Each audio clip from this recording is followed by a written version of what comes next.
مفسرین نے صراحت کی ہے سورہ مبارکہ یاسین کے تعلق سے کہ یہ جو لقب ہے نا یاسین، اس میں گویا یہ مخفف ہے آپ کے اس لقب کا کہ پکارنے والے نے پکارا اے انسان کامل۔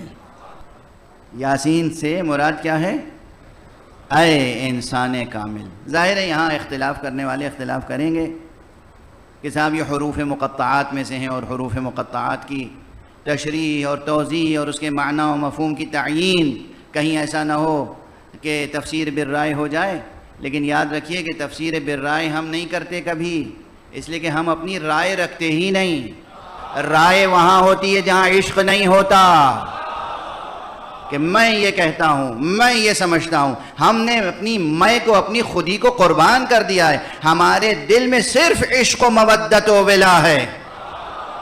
اس لیے ہم جب تک خانہ نبوت سے، اہل بیت نبوت سے کوئی مفہوم ثابت نہیں ہوتا، اس وقت تک ہم نہ اسے نقل کرتے ہیں نہ اس کو باور کرتے ہیں۔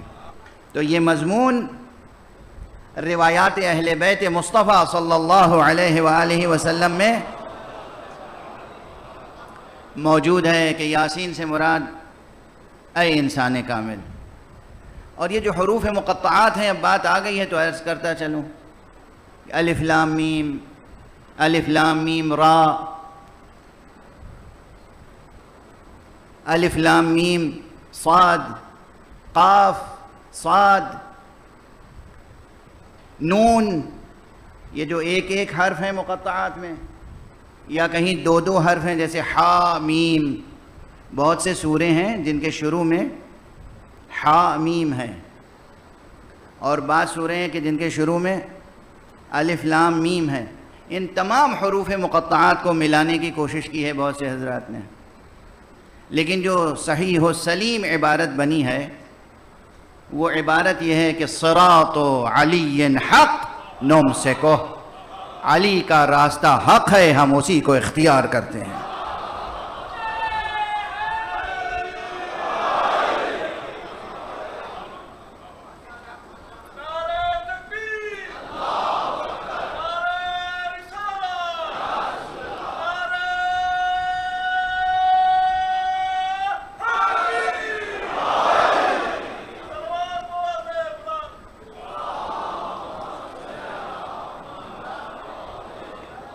دیکھیں باطن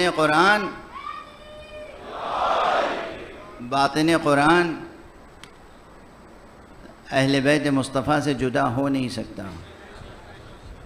اس لیے کہ اہل بیت مصطفیٰ وہ ہیں کہ یہی ضمانت داران ختم نبوت ہیں،